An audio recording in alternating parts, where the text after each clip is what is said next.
में मैंने आप लोगों को सिखाया होगा कि कैसे किसी भी कंपाउंड का स्ट्रक्चर बनाते हैं। आज की क्लास में हम लोग ये सीखेंगे कि किसी कंपाउंड में अगर पर ऑक्सी लिंकेज दिया हुआ है यानी परऑक्साइड लिंकेज दिया हुआ है तो उसको हम लोग कैसे पहचानते हैं। जैसे एक एग्जांपल के रूप में आपसे बोलूंगा, सपोज मेरे को कोई बोले कि बताओ H2S2O8 का स्ट्रक्चर बनाओ, या में से कोई कह दे H2S2O7 का स्ट्रक्चर बनाओ, या में से कोई कह दे H2S2O4 का स्ट्रक्चर बनाओ। अब एक से ज्यादा सेंट्रल एटम जहां कहीं भी होते हैं, जैसे यहां पे आप तीनों एग्जांपल में देख रहे होंगे एक से ज्यादा सेंट्रल एटम है, मुझे ये कैसे पता चलेगा कि यहां पर SS बॉन्ड होगा कि SOS बॉन्ड होगा कि SOOS बॉन्ड होगा। ये चीज मुझे पता करना बहुत जरूरी है। और तुक्का तो मार नहीं सकते ना ये सोच के कि अरे नहीं नहीं चलो एक बार ये बना के देखते हैं शायद सही हो जाए, फिर आप नहीं नहीं चलो एक बार ये भी करके देखते हैं शायद से। ऐसे कुछ एक फुल प्रूफ मेथड होना चाहिए, उसी मेथड से आपका ये आंसर आना चाहिए।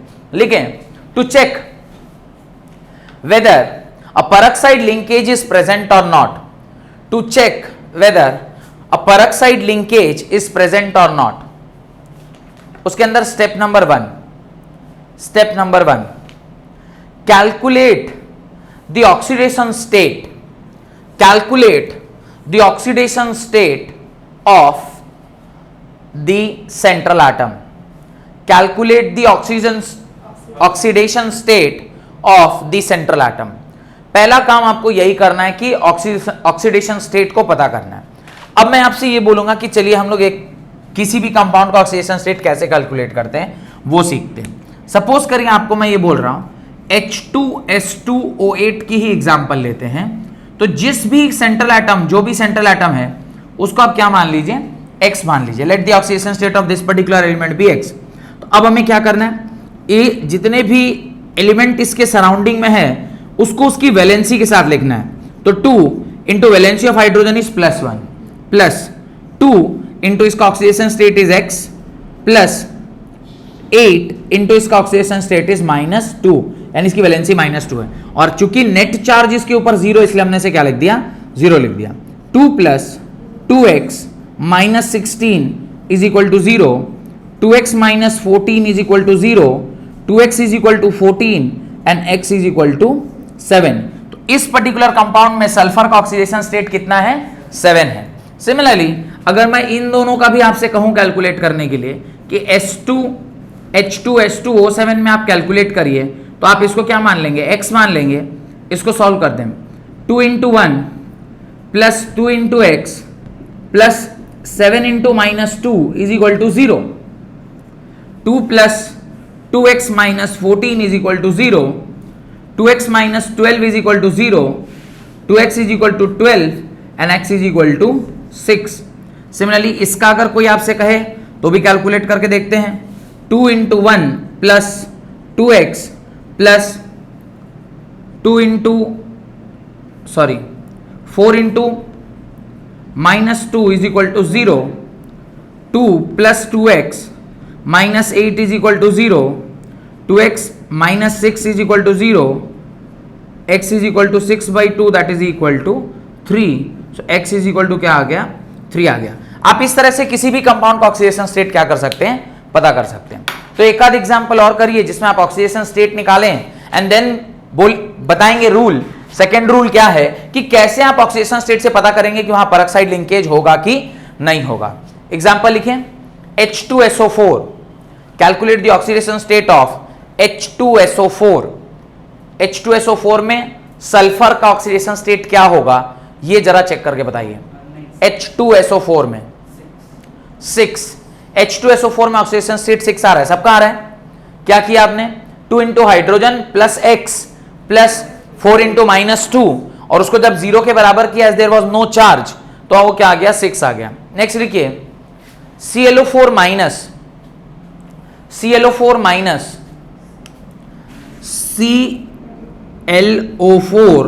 माइनस का ऑक्सीडेशन स्टेट निकालना है। ऑक्सीजन का -3 होगा। ऑक्सीजन -3 क्यों होगा, -2।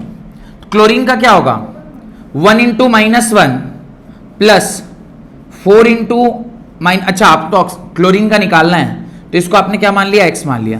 1 into X plus 4 into minus 2 is equal to, अब देखिए ये जो पर्टिकुलर कंपाउंड है ना जहां पे नेगेटिव चार्ज है, तो इस साइड आप क्या लिखते हैं, इस साइड आप इज इक्वल टू चार्ज के बराबर लिख दीजिएगा। तो इधर आप क्या लिखेंगे, -1।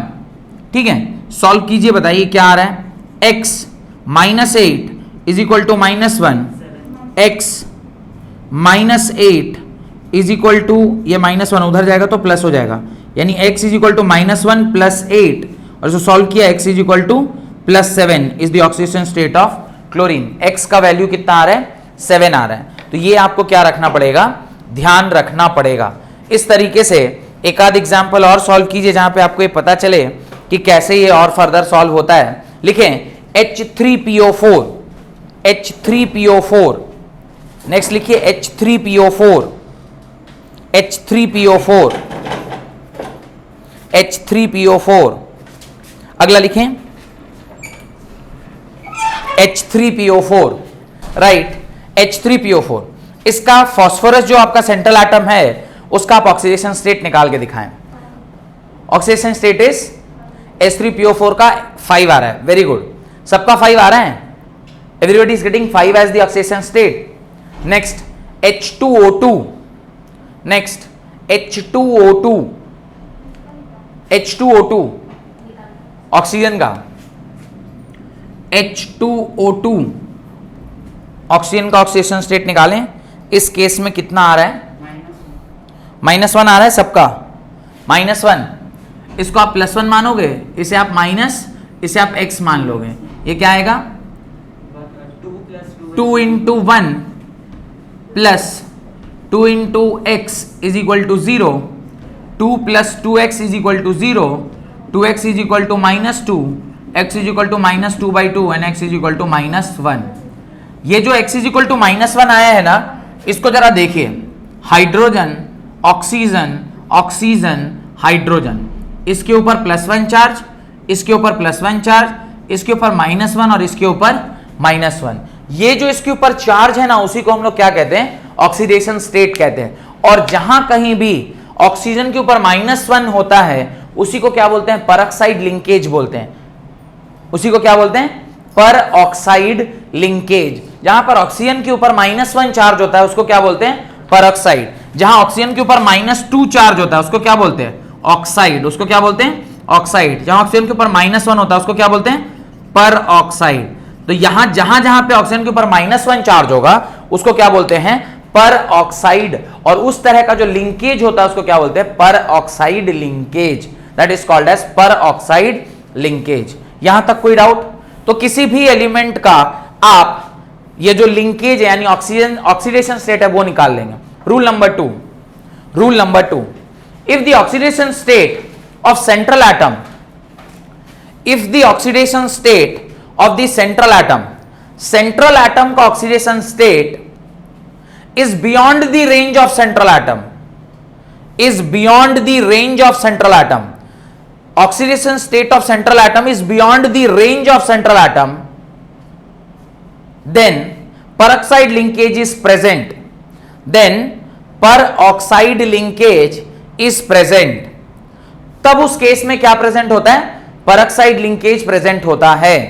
or else the peroxide linkage is absent, or else the peroxide linkage is absent। तो फिर उस केस में परऑक्साइड लिंकेज एब्सेंट हो जाता है। क्या बोल रहा है स्टेटमेंट, ध्यान से सुनिएगा। स्टेटमेंट कह रहा है कि अगर जो आपका सेंट्रल एटम है उसका ऑक्सीडेशन स्टेट अगर रेंज के बाहर है तब उसमें परऑक्साइड लिंकेज होता है, और अगर रेंज के भीतर है तो उसमें परऑक्साइड लिंकेज नहीं पाया जाता है। अब मेरा नेक्स्ट डाउट होना चाहिए, सर ये रेंज कैसे निकलेगा ये तो बताइए। जब तक रेंज नहीं बताएंगे तो हमें पता कैसे चलेगा कि वो रेंज में है कि उसके बाहर है। लिखें range of oxidation state is equal to, formula है range of oxidation state is equal to valence electron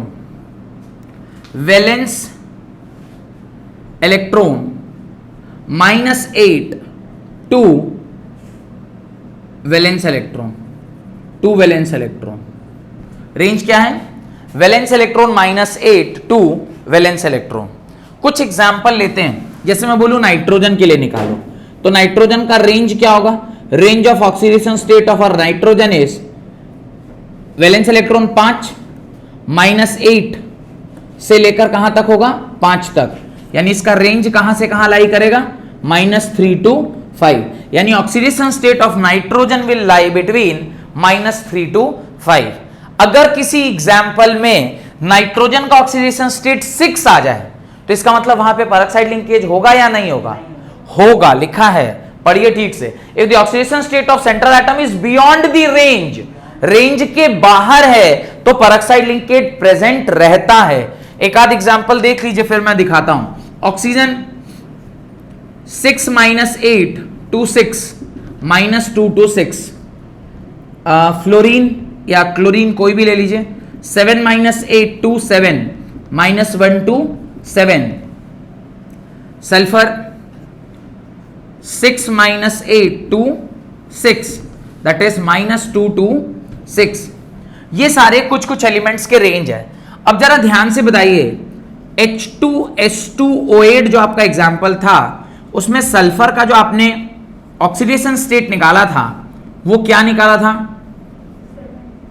is equal to 0, 2x is equal to 14 and x is equal to क्या निकाला था? 7। सल्फर का ऑक्सीडेशन स्टेट क्या है? -2 से 6। आपका जो रेंज, आपका जो ऑक्सीडेशन स्टेट आया वो क्या आया? 7। ये बाहर है। अगर ये बाहर है तो मैं दोनों सल्फर के बीच में कौन सा लिंकेज बनाऊंगा? पेरोक्साइड लिंकेज बनाऊंगा। अब मेरे ख्याल से आपको ये समझ में आ रहा होगा कि पेरोक्साइड लिंकेज किस वाले कंपाउंड में बनता है और किस वाले कंपाउंड में नहीं बनता है, किस वाले कंपाउंड में नहीं बनता है। ये समझ में आ रहा है? पेरोक्साइड लिंकेज कहां बनेगा? जहां पर सेंट्रल एटम का जो ऑक्सीडेशन स्टेट है वो रेंज के क्या होना चाहिए? बाहर होना चाहिए, जैसा कि हम लोगों ने इस एग्जांपल में देखा है। इस एग्जांपल में सल्फर का ऑक्सीडेशन स्टेट चूंकि रेंज के बाहर था, रेंज सल्फर का कितना है? -2 से 6, चूंकि रेंज के बाहर है तो यहां पर जो ऑक्सीडेशन स्टेट है वो क्या आ रहा है? 7 आ रहा है। ये माने जो पेरोक्साइड लिंकेज प्रेजेंट हो रहा है। Got it? कोई दिक्कत? Rule number 3, when the surrounding atom except hydrogen, अब हम लोग कब बात कर रहे हैं? अगर मेरा जो रेंज है उसके अंदर है, अगर मेरा ऑक्सीडेशन स्टेट रेंज के अंदर है तो फिर दो ही पॉसिबिलिटी बच जाती है, या तो वो SOS बनाएगा या फिर वो SS बनाएगा। तो SOS कब बनाता है और SS कब बनाता है ये देख रहे हैं। when the surrounding atom except hydrogen, when the surrounding atom except hydrogen, usually oxygen, are in odd numbers, are in odd numbers, are in odd numbers, then XOX, then XOX linkage is formed, then XOX linkage is formed. Example, H2S2O7, सबसे पहले इसका oxidation state निकालिए sulphur का, H2S2O7। H2S2O7 को oleum भी बोलते हैं, और ये ओलियम कैसे बनता है उसको भी मैं आपको बता ही देता हूं ताकि आगे चल के काम आएगा। देख लेते हैं ये सारा कहानी ओलियम का, थोड़ा बहुत यहां पर देख लेते हैं कैसे बनता है ओलियम। कंपाउंड है H2S2O7, इसको बोलते हैं ओलियम। ये बनता कैसे है? ये फॉर्म होता है कॉन्सेंट्रेटेड H2SO4 को जब आप SO3 के साथ क्या करते हैं? रिएक्ट करते हैं। ये दोनों आपस में कंबाइन करके क्या बनाते हैं? ओलियम बनाते हैं। इस ओलियम का जो ऑक्सीडेशन स्टेट है 2 × 1 + 2x - 14 is equal to 0, 2x is equal to 12 and x is equal to कितना आ रहा है? 6। ये सल्फर के रेंज में या रेंज के बाहर है? रेंज में है। रेंज में है मतलब परऑक्साइड लिंकेज तो नहीं बनेगा। अगर surrounding atom except hydrogen that is oxygen odd है इवन है, ऑड है, तो उसने बोला XOX, यानी यहां पर X जो सेंट्रल एटम है वो क्या है, सल्फर है, तो SOS लिंकेज यहां पर पाया जाएगा। और तब जब आप इसको सजाएंगे, तब जब आप इसे इस प्रकार से सजाएंगे तो आपको दिखेगा कि ये पूरा पूरा आपका स्ट्रक्चर कंप्लीट हो गया। यही आपने स्ट्रक्चर बनाया था, तो मैंने वहां पे तो सीधे कह दिया था कि सिमेट्री के हिसाब से देख लेना चाहिए था, आपको बीच में डाल देते, लेकिन ऐसे तो डाल के चेक नहीं करना है ना, अपने को तो फुल प्रूफ मेथड होना चाहिए कि कब कैसा स्ट्रक्चर बनता है। एंड द लास्ट पॉइंट, ये बना लीजिएगा पूरा अपनी कॉपी में, this whole calculation and everything you show in your copy. And then the last point, when surrounding atom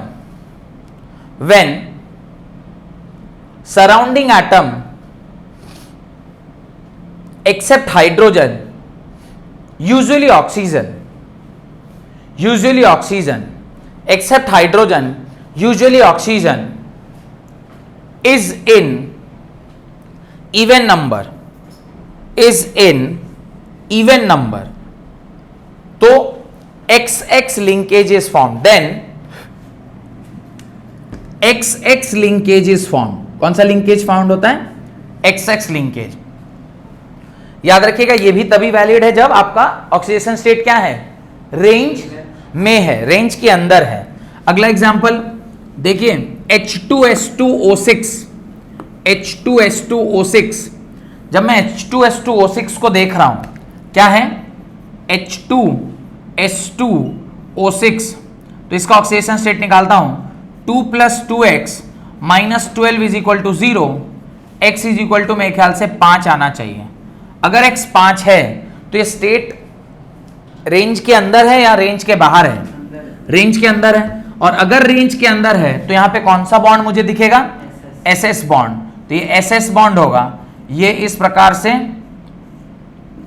ये आपका स्ट्रक्चर बड़ी आसानी से आप क्या कर पाएंगे, बना पाएंगे। व्हाट इट, ये SS बॉन्ड इस प्रकार से आपका दिखता है।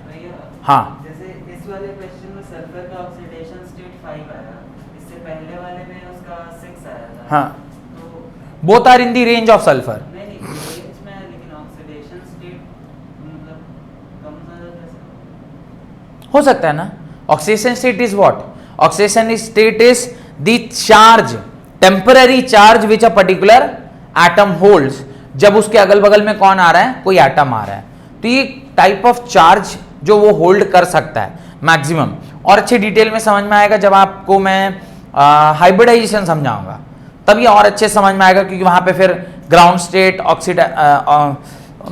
एक्साइटेड स्टेट और वो स्टेट्स में कैसे वो बॉन्डिंग करता है, फिर कैसे मिक्सिंग ऑफ ऑर्बिटल होती है, वो सब वहां और डिटेल में समझ में आता है। पर ये वेरिएबल स्टेट शो करेगा, ये आपको समझ में आएगा।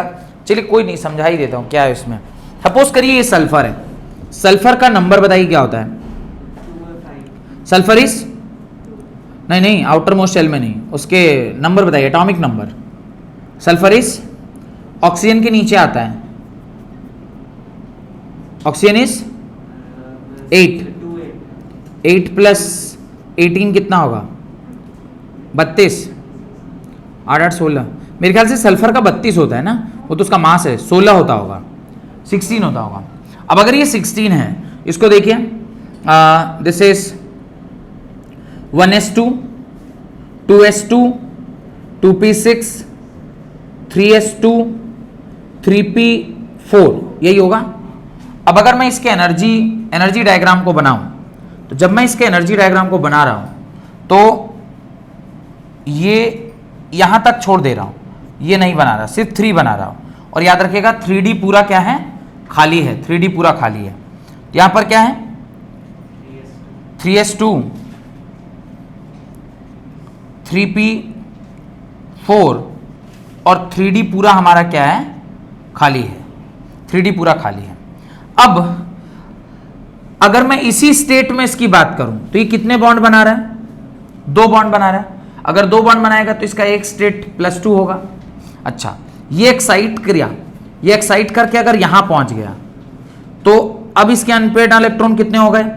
4। तो ये +4 स्टेट भी दिखाएगा। अच्छा, ये अगर यहां से एक्साइट करके इसको फर्दर मैं यहां पहुंचा दूं तो अब ये कौन सा स्टेट दिखा रहा है? +6 स्टेट भी दिखा रहा है। तो अब ये +6 भी दिखा सकता है, +4 भी दिखा सकता है और +6 +2 भी दिखा सकता है। ऐसे वेरिएबल स्टेट दिखा रहा है। फिर इसकी जब हम लोग मिक्सिंग करते हैं, माने हाइब्रिडाइज्ड ऑर्बिटल्स बनाते हैं, तो वहां पे ये +5 स्टेट भी दिखाता है, +3 स्टेट भी दिखाएगा और भी जो रिमेनिंग स्टेट्स हैं वो सारे दिखाएगा। इसका रेंज कहां से कहां के बीच में लाई करता है? -2 से 6, डिपेंडिंग अपॉन द सिचुएशन, किस तरीके से एक्साइटेशन हो रही है और कौन एक्साइट कर रहा है वो डिपेंड करता है किस तरह के स्टेट में ये एग्जिस्ट करता है, कितने सराउंडिंग एटम वहां से लगे हुए हैं। तो ऐसे वेरिएबल ऑक्सीडेशन स्टेट का कॉन्सेप्ट ग्राउंड स्टेट या उसके हायर और एनर्जी स्टेट से निकल के आता है। इसमें ऑक्सीजन का भी तो फिर वेरिएबल नहीं, ऑक्सीजन तो फिक्स है, उसका तो -2 आपने लिया। ऑक्सीजन का तो यहाँ पे आपने फिक्स किया ना -2, तभी ना ये 6 × -2 was -12। तो सेंट्रल एटम ही वेरिएबल होता है, सराउंडिंग एटम का तो फिक्स रहता है ऑक्सीडेशन स्टेट। Got it? चलिए, तो यहां तक समझ लेने के बाद स्ट्रक्चर पॉइंट ऑफ व्यू से मेरे ख्याल से और आपको कुछ भी समझने योग्य अब नहीं रह गया है। नया कॉन्सेप्ट लिखें, फेजान्स रूल। नया कॉन्सेप्ट लिखें, फेजान्स रूल। ये जितने भी चीजें आपने पढ़ी हैं अब तक, ये सब जितना चीज भी मैंने अभी तक आपको पढ़ाया है, उसके अंदर आप जो भी स्ट्रक्चर बना रहे थे, इन सब से थोड़ा आगे बढ़ा और एक ये पूरी कहानी अगर आपको थोड़ी बहुत भी ध्यान हो तो मैंने आपको बताया होगा कि आयनिक बॉन्ड जो होते हैं, क्या होते हैं? आयनिक बॉन्ड जो होते हैं वो आयंस से बने होते हैं और आयंस जो है वो नॉन डायरेक्शनल बॉन्ड होते हैं। बताया था क्या? नॉन डायरेक्शनल बॉन्ड होते हैं, these are non directional bond. Where जो सेकेंड टाइप ऑफ बॉन्ड बनाया था दैट इज कोवेलेंट बॉन्ड। और कोवेलेंट बॉन्ड के संदर्भ में मैंने ऐसा बताया होगा कि ये जहां कहीं भी बनता है वहां पे दो ही प्रकार की स्कीम बनती है, या तो शेयरिंग हो रहा होगा, नहीं तो एक शेयरिंग ही हो रहा है। अब वो सिंगल शेयरिंग हो कि डबल शेयरिंग हो कि ट्रिपल शेयरिंग हो, ऐसा तब होता है जब वहां पे कैसा शेयरिंग हुआ है? इक्वल शेयरिंग हुआ है। और एक स्कीम ऐसा भी है जहां पे शेयरिंग तो हो रही है लेकिन जो शेयरिंग का नेचर है वो अनइक्वल है, और जब अनइक्वल शेयरिंग होती है तो वहां पे जो बॉन्ड बनता है उसको क्या बोलते हैं? कोऑर्डिनेट बॉन्ड बोलते हैं। अब क्लियरली डिमार्केटेड है कि कुछ कंपाउंड में कोवेलेंट कैरेक्टर होगा और कुछ कंपाउंड में आयनिक कैरेक्टर होगा। फेजान एक ऐसे साइंटिस्ट आए, जो केमिस्ट, जिन्होंने बताया कि दुनिया में कोई भी बॉन्ड 100% ना तो आयनिक है और दुनिया में कोई भी बॉन्ड 100% तो कोवेलेंट है। अगर कुछ ऐसे कंपाउंड होते हैं जो कोवेलेंट होते हैं, उसमें आयनिक कैरेक्टरिस्टिक देखा जाता है, जैसे मैंने एक एग्जांपल आपको दिया होगा HCl का। HCl के अंदर due to difference in electronegativity इसके अंदर कौन सा चार्ज आता है? -, इसके अंदर कौन सा चार्ज आता है? Δ+, और यहां पर क्या डेवलप हो गई?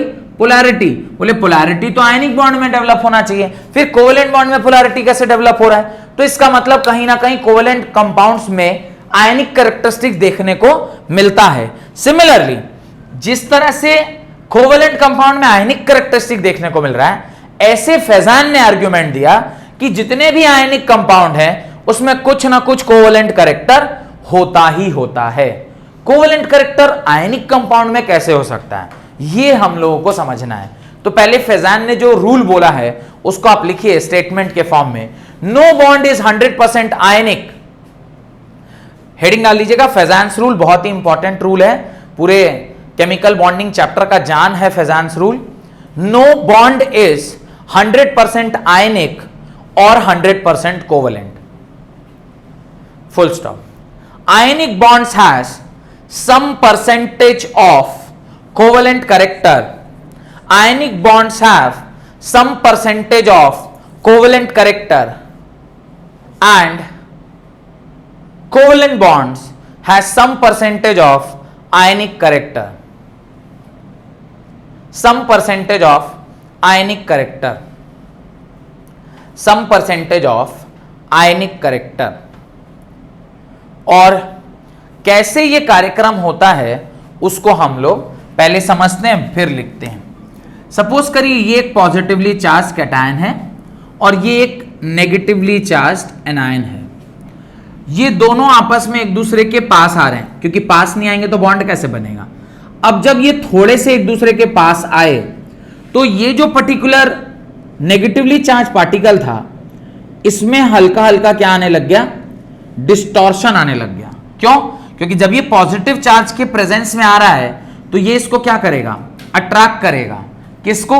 सामने वाले के इलेक्ट्रॉन को अपनी ओर क्या करेगा, अट्रैक्ट करेगा। और जब ये अट्रैक्ट करेगा तो ये कहीं ना कहीं इसको, इसके शेप को क्या कर देगा, डिस्टॉर्ट कर देगा। और डिस्टॉर्ट करने की वजह से इसके अंदर एक टेम्पररी पोलैरिटी डेवलप हो जाएगी, पॉजिटिव नेगेटिव को अपनी ओर खींचेगा और जो उसका न्यूक्लियस है वो उस तरफ आ जाएगा। फिर जैसे थोड़ा और आगे की ओर ये बढ़ रहा है तो ये पॉजिटिवली चार्ज जो आपका कैटायन है ये इस negatively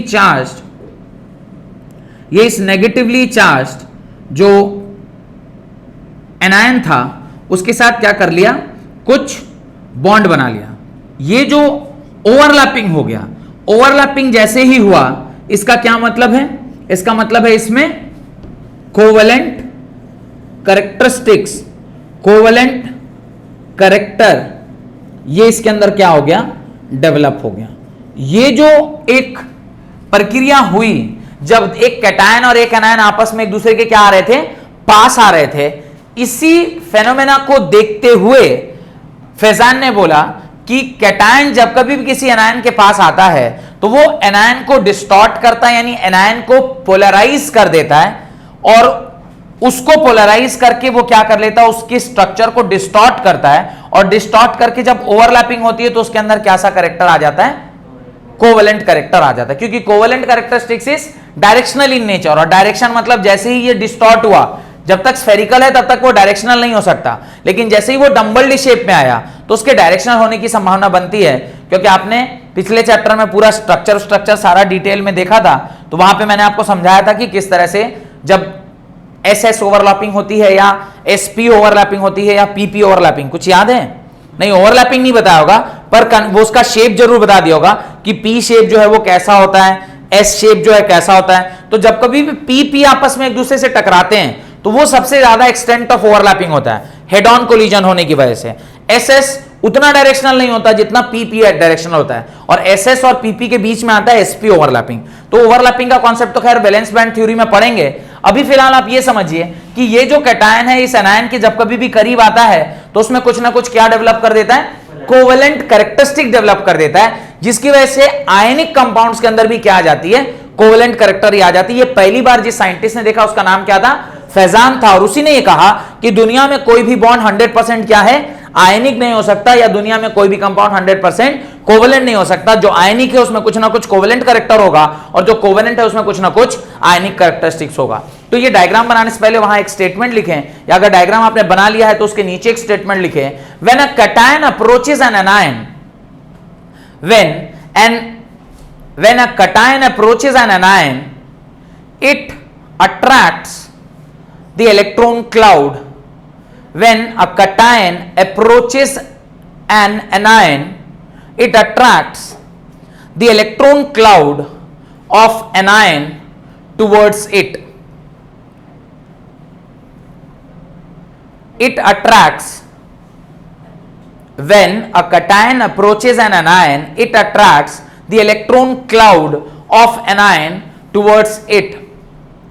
Hence, electron cloud of anion gets distorted. Hence, electron cloud of anion gets distorted. This effect is known as polarization of anion. This effect is known as polarization of anion. तो ये polarisation of anion की बात हम लोग कर रहे हैं। मुझे ये नहीं समझ में आया कि पोलराइजेशन जो है वो सिर्फ कैटायन ही क्यों कर रहा है, ये इसका शेप डिस्टॉर्ट क्यों नहीं हुआ, सिर्फ इसका शेप डिस्टॉर्ट क्यों हुआ, ये सोचने वाली बात है।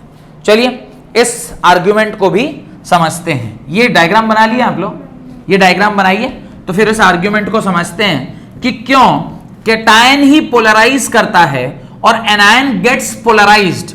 एनायन पोलराइज हो रहा है पर कैटायन पोलराइज कर रहा है। तो ये जो आपका कर रहा है और हो रहा है का जो फेनोमेना है, इसको आप बड़ी आसानी से समझ सकते हैं, जो आर्ग्यूमेंट अभी मैं देने जा रहा हूं उसकी मदद से। तो ये फोटो बना लिया आपने।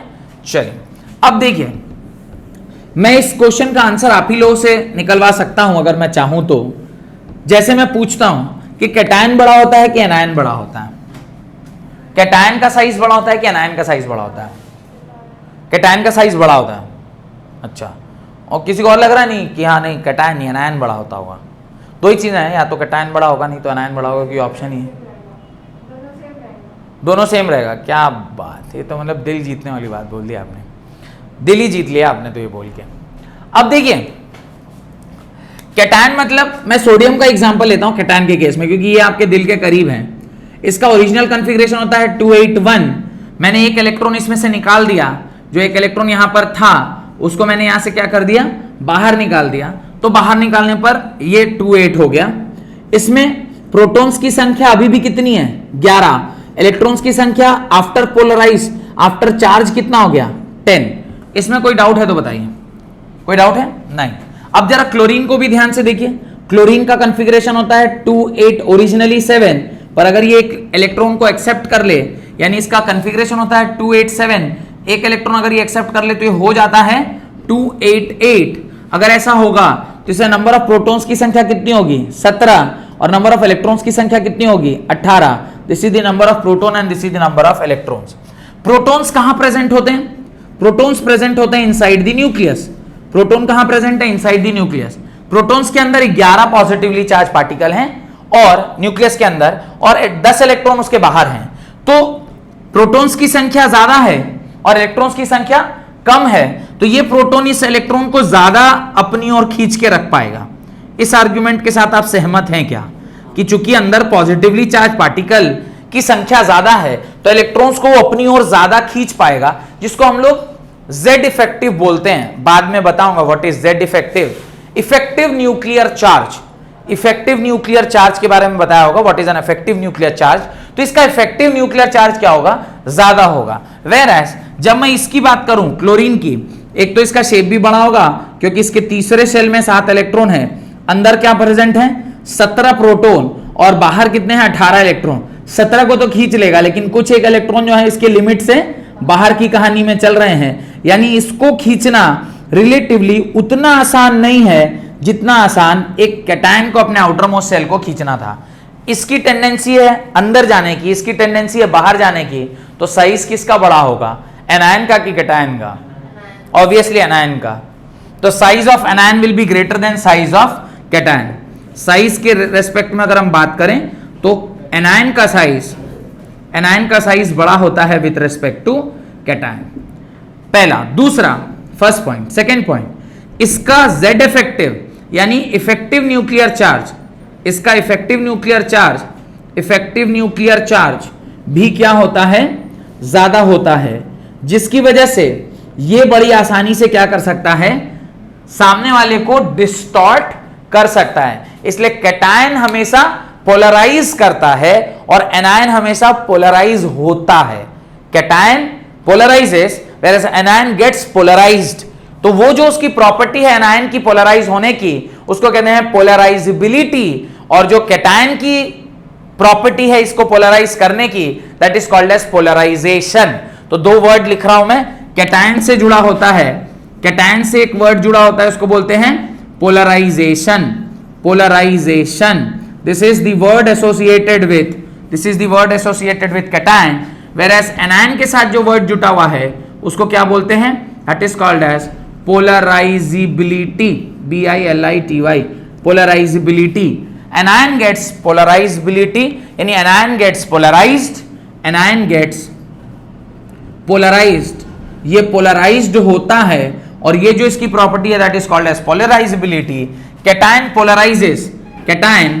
पोलराइजेस, ये पोलराइज करता है, और ये जो इसकी प्रॉपर्टी है that is called as polarisation.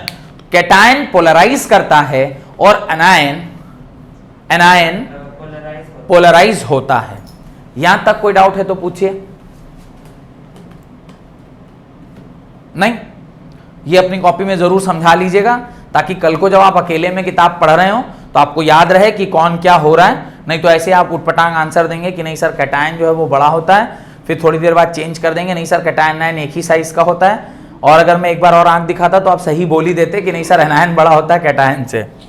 चलिए ठीक है, कोई बात नहीं। अब ये अगर आपको समझ में आ गया तो थोड़ा सा लॉजिकल क्वोशेंट यहां पे डेवलप करते हैं। लॉजिकल क्वोशेंट क्या डेवलप किया जा सकता है उसको जरा सोचते हैं। ये लिख लिया सबने? ये पूरा कहानी समझा लिया अपने आप को?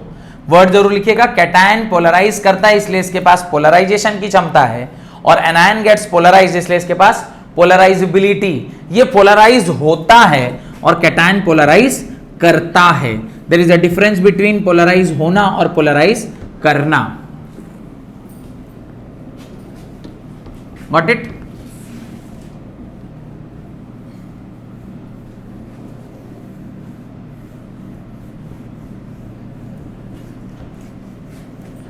यहां तक समझ में आ गया हो तो आगे एक और कॉन्सेप्ट देखते हैं।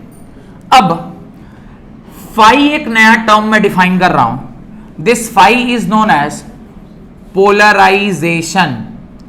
पोलराइजेशन, इसको पोलराइजेशन का नाम देते हैं।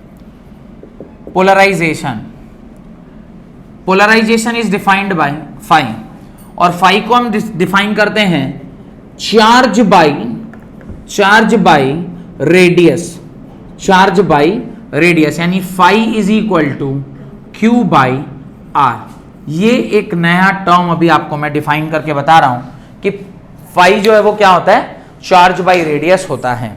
अब जरा ध्यान से देखिए, अगर I am talking about cation, if I am talking about cation, अच्छा उससे पहले एक चीज और समझिए, जिसकी पोलराइजेशन की पावर, पोलराइजेशन पावर जिसकी ज्यादा होती है वो उस आयनिक कंपाउंड को ज्यादा कोवलेंट कैरेक्टरिस्टिक्स कैरेक्टर दे पाता है।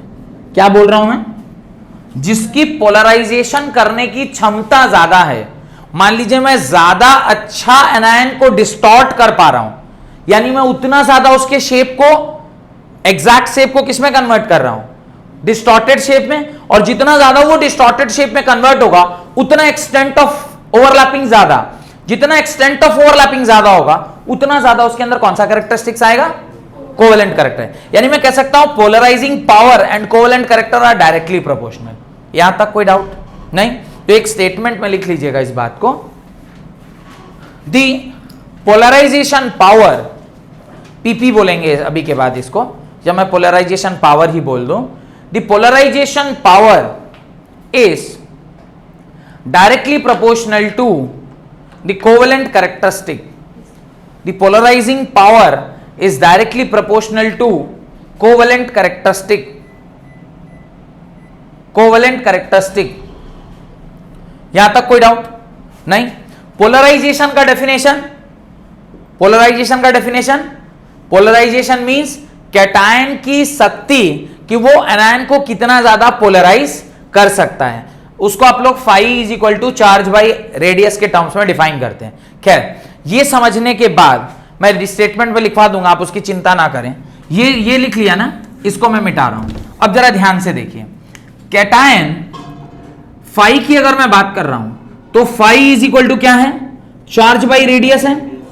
अगर चार्ज ज्यादा होगा तो पोलराइजेशन ज्यादा, और अगर रेडियस कम हुआ तो पोलराइजेशन ज्यादा होगा। यह बात समझ में आ रही है क्या? कैसे समझना है वो मैं बताता हूं। सपोज करिए NaCl एक कंपाउंड है, LiCl एक कंपाउंड है, KCl एक कंपाउंड है, RbCl एक कंपाउंड है, CsCl एक कंपाउंड है।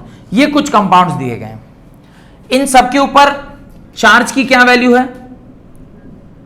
चार्ज इज सेम और डिफरेंट? चार्ज सेम है।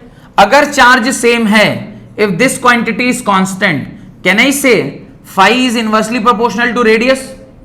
और जिसका रेडियस कम उसका पोलराइजेशन ज्यादा, और जिसका पोलराइजेशन ज्यादा उसका कोवेलेंट कैरेक्टरिस्टिक ज्यादा। कोवेलेंट कैरेक्टरिस्टिक ज्यादा यानी इसमें सबसे ज्यादा कोवेलेंट कैरेक्टरिस्टिक्स कहां देखा जाएगा, CHCl में, LiCl में? सोच के बताइए, इसमें सबसे ज्यादा कोवेलेंट कैरेक्टरिस्टिक कहां देखा जाएगा? जिसका रेडियस सबसे कम उसका पोलराइजेशन ज्यादा, और जिसका पोलराइजेशन ज्यादा उसका कोवेलेंट कैरेक्टर ज्यादा, यानी सबसे छोटा साइज का कौन है? Li। तो सबसे कोवेलेंट कैरेक्टरिस्टिक्स किसके अंदर आएगा?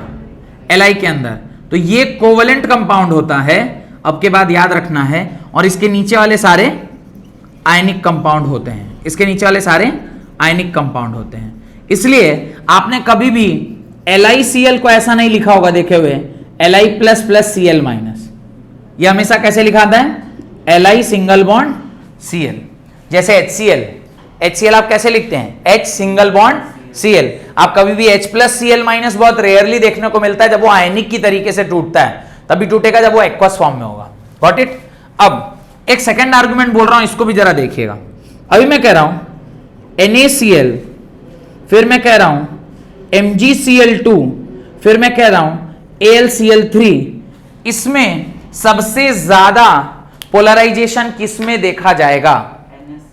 तो चेक करते हैं, इसके ऊपर कौन सा चार्ज? +1। इसके ऊपर कौन सा चार्ज? +2। इसके अंदर कौन सा चार्ज? +3। चूंकि सेम ये पीरियड के हैं, ऑलमोस्ट साइज क्या है? कांस्टेंट है। और अगर मेरा साइज कांस्टेंट है तो मैं ये कह सकता हूं phi is directly proportional to Q। phi अगर डायरेक्टली प्रोपोर्शनल टू Q है तो जिसका चार्ज ज्यादा उसकी पोलराइजेशन ज्यादा, और जिसकी पोलराइजेशन पावर ज्यादा उसका कोवेलेंट कैरेक्टरिस्टिक्स ज्यादा। तो चार्ज किसका ज्यादा है? AlCl3। AlCl3 is a covalent compound. AlCl3 is a covalent compound where these two are ionic compound। और इसलिए आपको मैं याद दिला रहा हूं कि मैंने जब कभी भी AlCl3 बनाया होगा तो मैंने ऐसे लिखा होगा, Al ऊपर Cl, इस तरफ Cl, इधर Cl, इसके ऊपर डेल माइनस, इसके ऊपर डेल माइनस, इसके ऊपर डेल माइनस, इसके ऊपर 3 डेल प्लस। ये कोवेलेंट कैरेक्टर था। और मैंने सवाल एक दिन आपसे यही पूछा था कि जब आप AlCl3 लिखते हैं तो कभी ऐसा क्यों नहीं लिखते कि ये इस तरीके से क्यों नहीं टूटता है? किसी भी रिएक्शन में आप ऐसा क्यों नहीं देख पाते? इसलिए नहीं देख पाते क्योंकि ये कोवेलेंट कैरेक्टरिस्टिक शो करेगा, बिकॉज इसकी पोलराइजेशन सबसे ज्यादा है। जिसकी पोलराइजेशन ज्यादा होती है उसकी कोवेलेंट कैरेक्टरिस्टिक्स ज्यादा होती है। यानी being ionic in nature it has dominant covalent character, और जिसका कोवेलेंट कैरेक्टर डोमिनेंट होगा तो वो ज्यादा कोवेलेंट कैरेक्टरिस्टिक दिखाएगा और कम आयनिक कैरेक्टरिस्टिक दिखाएगा। फैजान कितना इंपॉर्टेंट रूल है, आप समझ सकते हैं कि किसी कंपाउंड का क्या नेचर रहने वाला है, whether it is ionic compound और कोवेलेंट कंपाउंड, इसकी जानकारी आपको क्या करता है? प्रदान करता है। तो इन सब को लिखने से पहले वहां लिखिए the power of cation to polarize the anion, the power of cation to polarize the anion is called polarizing power, is called polarizing power। और ये क्यों होता है? Due to effective nuclear charge. अभी थोड़ी देर पहले लिखा था मैंने, ये क्यों होता है? Due to effective nuclear charge, effective nuclear charge की वजह से। Next point, the tendency of anion to get polarized, the tendency of anion to get polarized is called polarizability, polarizability, polarize is called polarizability। उसको ही आप क्या बोलते हैं? polarizability बोलते हैं। यानी कैटायन की जो क्षमता है कि वो सामने वाले एनायन को पोलराइज करे, दैट इज पोलराइजेशन। और एनायन जो खुद पोलराइज हो रहा है वो जो उसकी प्रॉपर्टी है that is called as polarisability. अभी थोड़ी देर पहले मैंने लिखवाया था ये बात आपसे। उसके आगे लिखें the greater polarisation results, the greater polarisation results in more neutralisation of charge, the greater polarisation results in more neutralisation of charge. Hence neutralisation of charge कैसे? आपने वो डिस्टॉर्टेड शेप देखा होगा जहां पे पॉजिटिव नेगेटिव को क्या कर रहा है? न्यूट्रलाइज कर रहा है। तो ध्यान है वो शेप जो अभी बनाया था, तो उसका जो थर्ड शेप था वो क्या कर रहा था? पॉजिटिव चार्ज नेगेटिव चार्ज को न्यूट्रलाइज कर रहा था। और जितने चार्ज न्यूट्रलाइज होंगे, चार्ज जितना ज्यादा न्यूट्रलाइज होगा उसका आयनिक कैरेक्टरिस्टिक जितना घटेगा, उसका कोवेलेंट कैरेक्टरिस्टिक जितना बढ़ेगा। तो लिखें the greater polarisation results in more neutralisation of charge, hence the ionic character decreases, hence the ionic characteristic decreases and covalent characteristic increases. Ionic character decreases and covalent character increases. Full stop. This partial covalent character, full stop, paragraph change. This partial covalent character of ionic bonds, this partial covalent character of ionic bond was first discovered by Fazan, was first discovered by Fazan, and this rule was known as Fazan's rule, and this rule was known as Fazan's rule, F-A-Z-A-N या कई बार F-A-J-A-N, दोनों ही spelling चलता है। F-A-J-A-N Faizan लिखिए या F-A-Z-A-N Fajan लिखिए। This rule is known as Fajans rule, F-A-Z-A-N Fajans rule. अब उसके अंदर आप ये पोलराइजेशन का फॉर्मूला लिखिए, polarization is equal to phi is equal to charge by radius, that is phi is equal to Q by R. ये लिखिए, पहले लिख लिए। ये लिखने के बाद आप लिखें फैक्टर ऑन विच, क्योंकि इसके बाद ही वो फैक्टर समझ में आएगा आपको, इसलिए अगर लिख भी चुके थे तो फिर दोबारा लिख लीजिए। फाई इज इक्वल टू होता है चार्ज बाई रेडियस और phi is equal to Q by R, right. Factor on which covalent character of ionic bond depends are the factor on which covalent character of ionic bond depends are, पहला small size of cation, पहला small size of cation, cation जितना छोटा होगा उतना अच्छा उसका polarisation, cation जितना छोटा उसका पोलराइजेशन उतना ज्यादा, और जिसका पोलराइजेशन जितना ज्यादा उसका कोवेलेंट कैरेक्टर उतना ज्यादा होता है। तो first point small size of cation, second point large size, sorry next second point higher the charge on cation, higher the charge on cation, higher the charge on cation. Cation के ऊपर जो charge अगर ज्यादा होगा तो उस पर polarisation ज्यादा, और पोलराइजेशन ज्यादा होगी तो उसमें कोवेलेंट कैरेक्टरिस्टिक्स क्या देखी जाएगी, ज्यादा देखी जाएगी। तो कैटायन के रिस्पेक्ट में दो बातें आपको क्या रखनी चाहिए, ध्यान रखनी चाहिए। क्या है कैटायन के रिस्पेक्ट में? साइज छोटा होना चाहिए और चार्ज ज्यादा होना चाहिए। अगर ऐसा है तो उसका पोलराइजेशन क्या होगा, ज्यादा होगा। उसको एक्सप्लेन करने के लिए आप दो एग्जाम्पल लिखिए। पहले कैटायन के केस में लिखिए ये वाला, ये एग्जाम्पल, और ये एग्जाम्पल में क्या है, चार्ज जो है वो कांस्टेंट है। इफ चार्ज इज कांस्टेंट तो phi is inversely proportional to R, तो रेडियस जिसका कम उसका फाई ज्यादा, और जिसका फाई ज्यादा उसका कोवेलेंट कैरेक्टरिस्टिक्स ज्यादा। तो आप लिख दीजिए, ये लिखिएगा, उसके नीचे लिखिएगा if the charge is constant then phi जिसका ज्यादा उसका रेडियस जिसका कम उसका फाई ज्यादा, और ये एक्सप्लेन कर लीजिएगा। और सेकेंड एग्जाम्पल लिखिएगा ये वाला NaCl MgCl2 and ACl3, जहां पे आप, अच्छा ये ध्यान रखिएगा LiCl क्या है, कोवेलेंट कंपाउंड है, वेयर इज इसके नीचे वाले सारे आयनिक कंपाउंड है। ये बहुत इंपॉर्टेंट चीज है, याद रखिएगा, लिख भी लीजिए अपनी कॉपी में कि LiCl, Li के जितने भी कंपाउंड होते हैं वो प्रीडोमिनेंटली क्या होते हैं, कोवेलेंट होते हैं। बाकी NaCl के माने सोडियम से नीचे वाले जितने भी एलिमेंट होते हैं उसके कंपाउंड आयनिक होते हैं। तो ये ध्यान रखिएगा कि Li के जितने भी कंपाउंड होते हैं वो कोवेलेंट होते हैं, सोडियम उसके नीचे के जितने भी कंपाउंड होते हैं वो आयनिक होते हैं। तो ये बात मेरे ख्याल से आपको समझ में आ गई। एक लास्ट आर्ग्यूमेंट है उसको भी समझ लेते हैं एंड देन फैजान्स रूल आपका कंप्लीट हो जाएगा। लास्ट आर्ग्यूमेंट, ये अगर दोनों पॉइंट आपने लिख लिया तो आगे बढ़ूं, ये दोनों पॉइंट लिख लिया तो आगे बढ़ूं।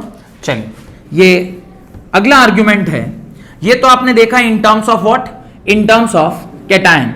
अब मैं बात कर रहा हूं इन टर्म्स ऑफ एनायन।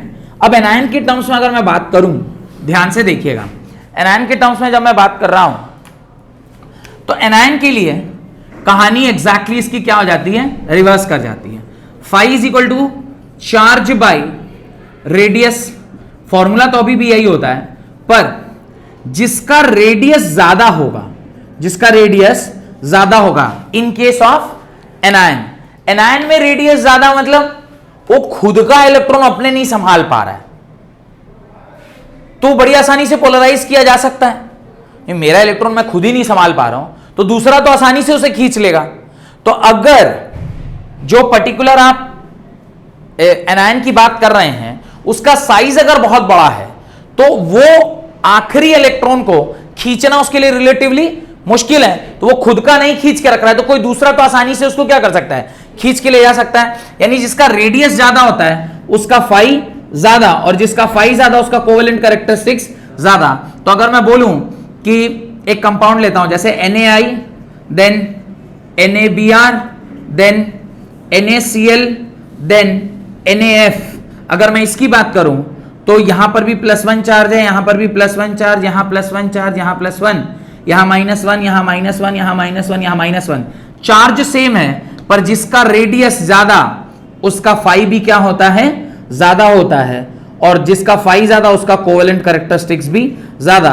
तो NaI is more covalent than NaBr and then NaCl and finally NaF। तो सबसे ज्यादा आयनिक ये है और सबसे ज्यादा कोवेलेंट ये है, तो इसका कोवेलेंट का नेचर है, कोवेलेंट कैरेक्टर का नेचर है। This the nature of